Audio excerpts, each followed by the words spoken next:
Hi guys, welcome to Abhyas classes. I am your educator Prateek Morwal. In this session, we are going to discuss about Pahalgam terror attack, जो कि काफी ज्यादा brutal, heinous और tragic incident है जिसका India को सामना करना पड़ रहा है। 1980s में जब फर्स्ट टाइम इंडिया के त्रिपुरा में टेररिस्ट अटैक हुआ था, तब से लेकर अब तक ये 122वीं दफा है जब इंडिया को टेररिस्ट अटैक का सामना करना पड़ रहा है। इस जनरेशन की अगर मेमोरी शार्प होगी तो उन्हें पता होगा कि किस प्रकार से इंडिया के पार्लियामेंट पे टेररिस्ट अटैक हुआ था, अक्षरधाम टेम्पल पे टेररिस्ट अटैक हुआ था, मुंबई में ब्लास्ट हुआ था, मुंबई में कसाब जैसे आतंकवादियों ने दिन दहाड़े गोलीबारी करके एक तरीके से आतंकवाद फैलाया था। या हम बात करें 2016 के बाद उरी, पुलवामा और पठानकोट एयरबेस पे हुए आतंकी हमले, 2024 जो कि रिसेंटली आतंकवादी हमला था रईसी पे, उसमें अमरनाथ जाने वाले यात्रियों पे आतंकवादी हमला किया गया और 9 लोगों की मृत्यु हो गई। हमेशा से ये बोला जाता है कि आतंकवाद का कोई धर्म नहीं होता, लेकिन ये जो आतंकवादी होते हैं एक धर्म विशेष की बातें करते हैं। अनफॉर्चुनेटली हमें ये सब बातें इसलिए करनी पड़ रही है क्योंकि इस बार जो आतंकवाद फैलाया गया वो धर्म पूछ के फैलाया गया, जो किलिंग हुई वो धर्म को पूछ के की गई। ये जो टूरिस्ट थे जम्मू एंड कश्मीर के पहलगाम में घूम रहे थे, सबसे पहले आतंकवादी उनके पास आते हैं और उनसे उनका धर्म पूछते हैं। कुछ कलमा रिसाइट कराते हैं तो कुछ उनकी पैंट उतार के उनकी आइडेंटिफिकेशन चेक करते हैं। वो हिंदू होंगे या क्रिश्चियन होंगे, अगर तो उनको किल वहीं पे कर दिया गया। इस तरीके का एक ट्रेजिक इंसिडेंट 22 अप्रैल को हुआ है। तो आप 2 दिन से तो ये सारी चीजें देख ही रहे होंगे कि रील्स में आ रहा है कि वहां पे किस तरीके से चीजें हुई है और काफी ज्यादा ब्रूटलिटी दिखाई गई है और किस तरीके से वहां के परिवार एकदम खत्म हो गए हैं। न्यूज में आ रहा है कि वहां के जो व्यवसायी हैं वो वहां पे धरना प्रदर्शन कर रहे हैं, आतंकवाद के खिलाफ लड़ रहे हैं, पूरा देश एक साथ आ रहा है। ये सारी चीजें तो आप देख ही रहे होंगे, लेकिन हम इस सेशन में देखेंगे कि आर्टिकल 370 क्या है, कश्मीर का प्रेजेंटली स्टेटस क्या है, इंडिया और पाकिस्तान में जो बोन ऑफ कंटेंशन है वो क्या है, या फिर हम बात करें कि इंडिया ने रिसेंटली ऐसे क्या स्टांस लिया है जिससे पाकिस्तान घुटनों के बल आ गया है। इन सारी बातों की चर्चा हम इस सेशन में करेंगे, लेकिन उससे पहले हम इस इंसिडेंट का एक बार ओवरव्यू देख लेते हैं।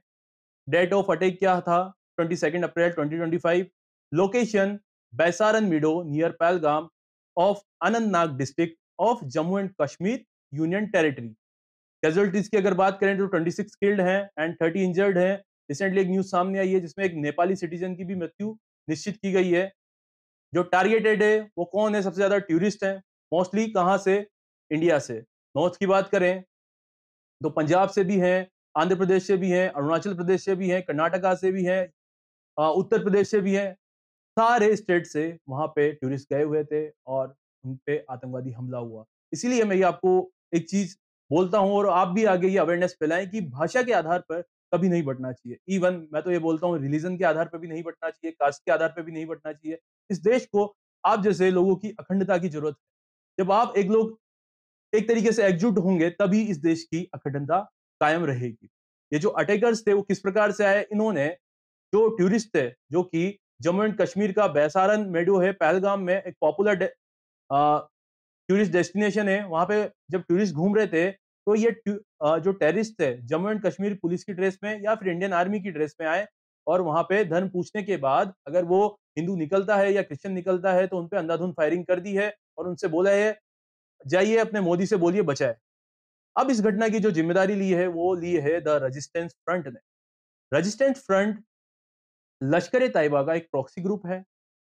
लश्कर ए तैयबा पाकिस्तान से ऑपरेट करता है और हमेशा से ही सिविलियंस को टारगेट करता है और सॉफ्ट टारगेट्स लाइक बच्चों और महिलाओं पर टारगेट करता है। लश्कर ए तैयबा हमेशा से ही एक प्रॉक्सी ग्रुप बनाता है जो कि पूरी घटना की जिम्मेदारी देता है। उसके बाद क्या होता है, पाकिस्तान पे लगने वाला ब्लेम खत्म हो जाता है। तो इस प्रकार की एक तरीके से चाल लश्कर ए तैयबा करता है। अब हम देखेंगे कि इस घटना का टाइमिंग इतना इंपॉर्टेंट क्यों है और पॉलिटिकल कंटेक्स्ट में यह घटना जियोपॉलिटिकल रूप में किस तरीके से इंपॉर्टेंस रखती है। अगर आपको समझना हो तो वर्ल्ड का पूरा ऑर्डर चेंज हो रहा है जब से डोनाल्ड ट्रंप यूएसए के प्रेसिडेंट बने हैं। अलग अलग देश टैरिफ वॉर लगा रहे हैं एक दूसरे पे, तो हर देश चाहता है कि वो इकोनॉमिकली स्टेबिलिटी रखे और दूसरे देश के साथ अपने संबंध अच्छे स्थापित कर सके और उसके साथ ट्रेड कर सके। इसी के संदर्भ में अगर हम बात करें तो हमारे प्राइम मिनिस्टर नरेंद्र मोदी भी सऊदी अरेबिया की विजिट पे थे और इसी कंटेक्स्ट में यूएसए के वाइस प्रेसिडेंट जेडी वेंस अपनी विद पूरी फैमिली के साथ इंडिया में आए हैं, इंडिया को घूमने के लिए और आने वाले समय में इंडिया और यूएसए की ट्रेड डील को बढ़ावा देने के लिए। ये माना जा रहा है कि मैन्युफैक्चरिंग जितनी भी कंपनीज है वो चाइना से उठ के इंडिया में आने वाली है, इंडिया की इकोनॉमी ग्रो करने वाली है।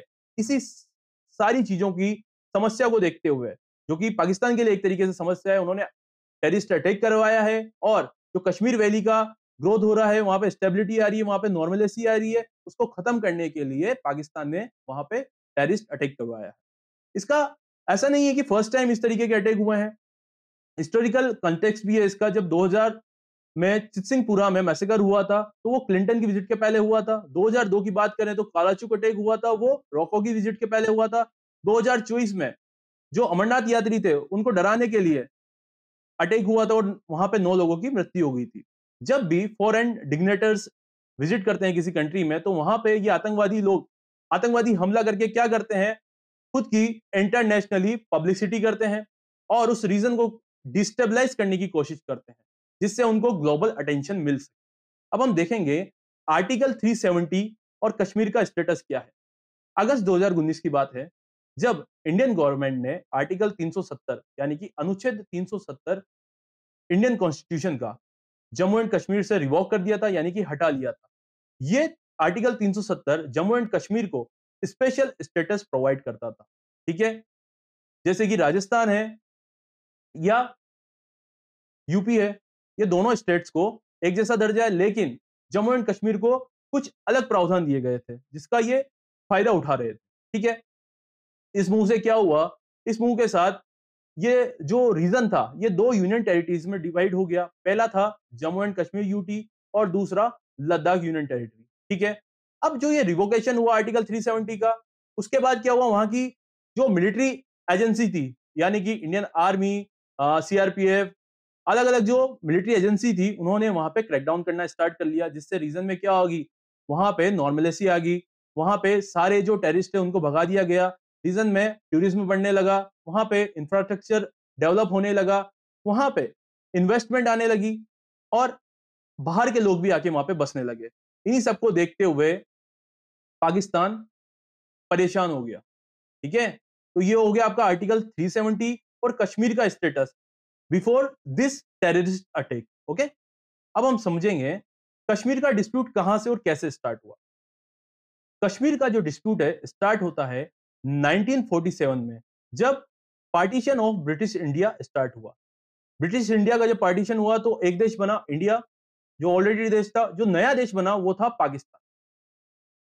ब्रिटिश इंडिया ने बोला था कि जो भी स्टेट इंडिया से मिलना चाहता है वो इंडिया से मिल सकता है, जो पाकिस्तान में शामिल होना चाहता है वो पाकिस्तान में शामिल हो सकता है, और जो इंडिपेंडेंट रहना चाहता है वो इंडिपेंडेंट रह सकता है। तो इसी के कंटेक्स्ट में महाराजा हरि सिंह, जो कि princely state Jammu and Kashmir के राजा थे, उन्होंने इनिशियली ये डिसाइड किया कि मुझे इंडिपेंडेंट रहना है, ना तो मुझे इंडिया में मिलना है ना मुझे पाकिस्तान में मिलना है। कुछ समय बाद जो पाकिस्तान के ट्राइबल मिलिटेंट लोग थे, उन्होंने कश्मीर पे हमला कर दिया और इसी को देखते हुए महाराजा हरि सिंह ने इंडिया के साथ इंस्ट्रूमेंट ऑफ एक्सेशन साइन किया, जिसके एक्सचेंज में इंडिया ने हरि सिंह को मिलिट्री असिस्टेंस दिया और इंडिया ने एक्सेप्ट कर लिया कि इंडिया का महत्वपूर्ण भाग है जम्मू एंड कश्मीर। और पाकिस्तान ने इस पर डिस्प्यूट किया और क्लेम किया कि जो ये जम्मू एंड कश्मीर का रीजन है वो मुस्लिम मेजोरिटी लोगों का है। तो इस संदर्भ में और इसी कंटेक्स्ट के साथ ये जम्मू एंड कश्मीर को किसमें मिल जाना चाहिए, पाकिस्तान में मिल जाना चाहिए। ठीक है, इसी से लेके जो फर्स्ट इंडो पाक वॉर हुआ वो 1947 टू 1948 में हुआ।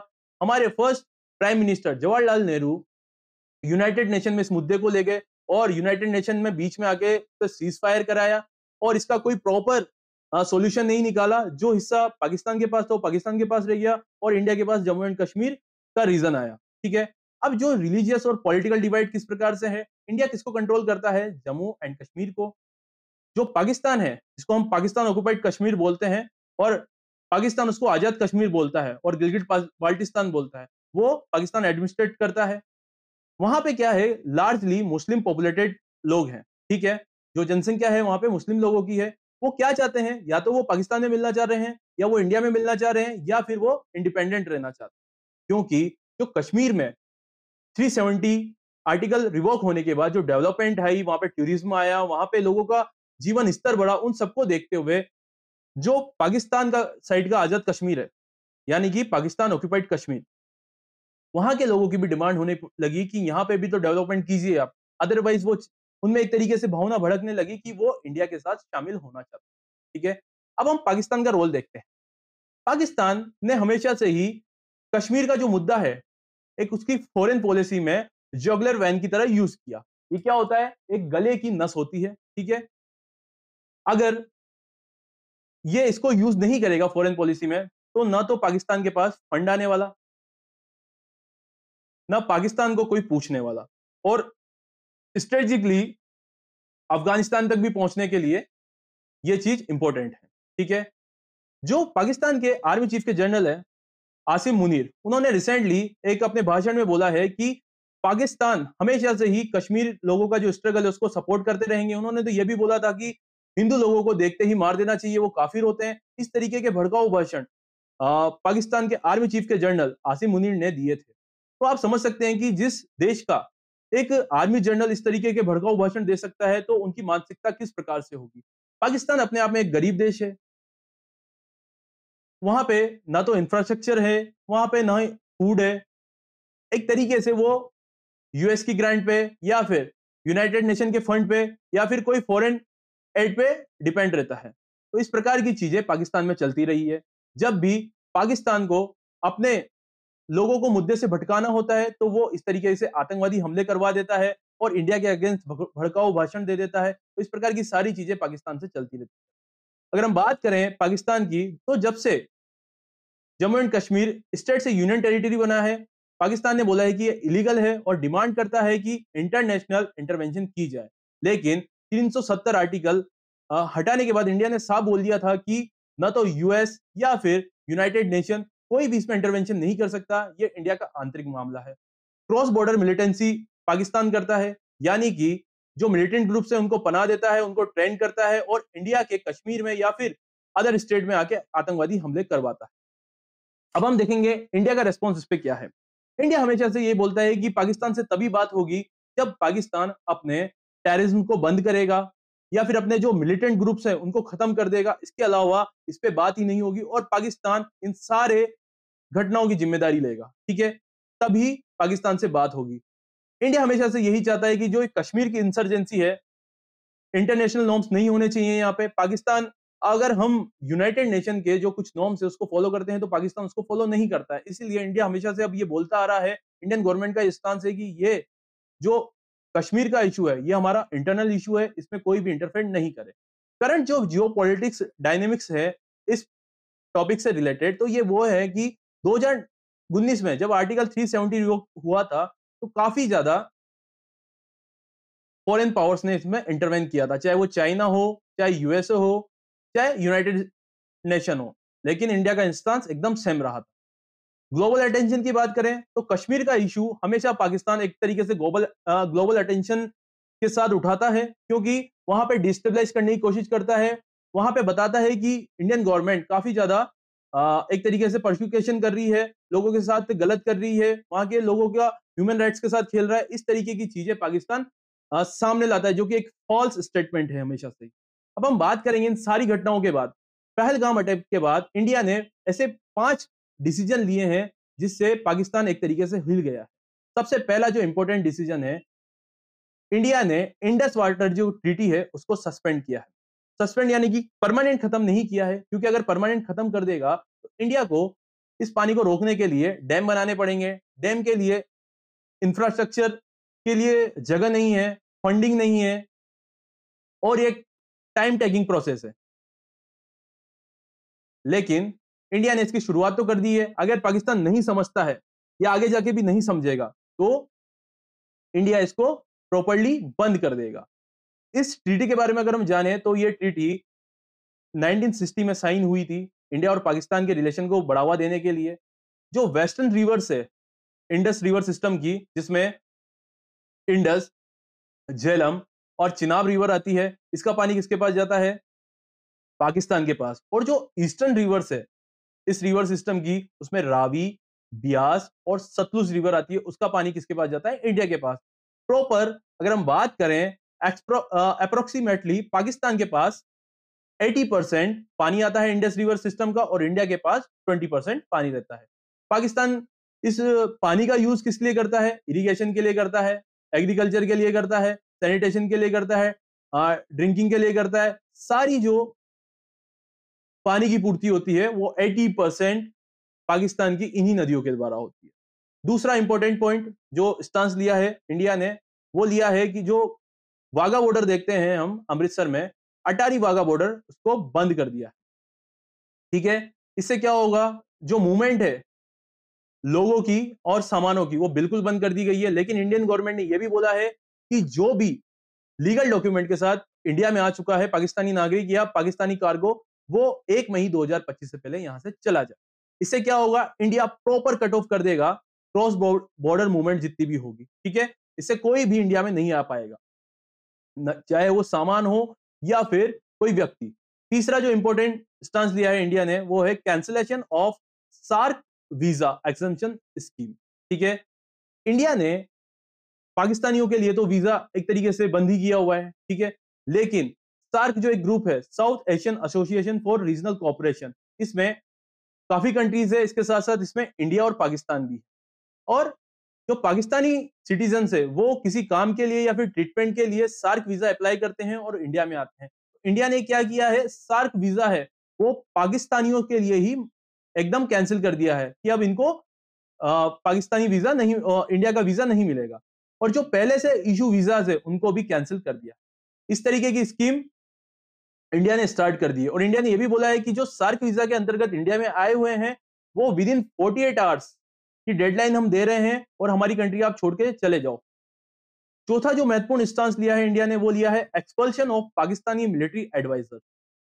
पाकिस्तानी मिलिट्री एडवाइजर चाहे वो मिलिट्री के हो, नेवी के हो या फिर एयरफोर्स के हो, उनको पाकिस्तानी हाई कमीशन जो कि न्यू दिल्ली में स्थित है वहां पे आने से मना कर दिया है। इसी को क्या बोलेंगे हम? Persona non Greta.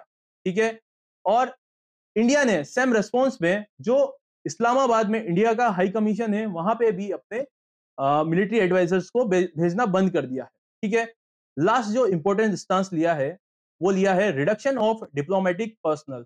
जो यहाँ पे राजदूत आते हैं, हाई कमीशन है यहाँ पे, वहां पे पहले संख्या हुई करती थी पाकिस्तान के लोगों की 55। ठीक है, अभी एक वीडियो सामने आई है जिसमें पाकिस्तानी हाई कमीशन में एक बंदा केक लेके जा रहा है और सेलिब्रेट करने की कोशिश कर रहा है। इस प्रकार के काफी ज्यादा वीडियो आ रहे हैं, वो सच है कि नहीं ये सारी चीजें आपको देखनी पड़ेगी।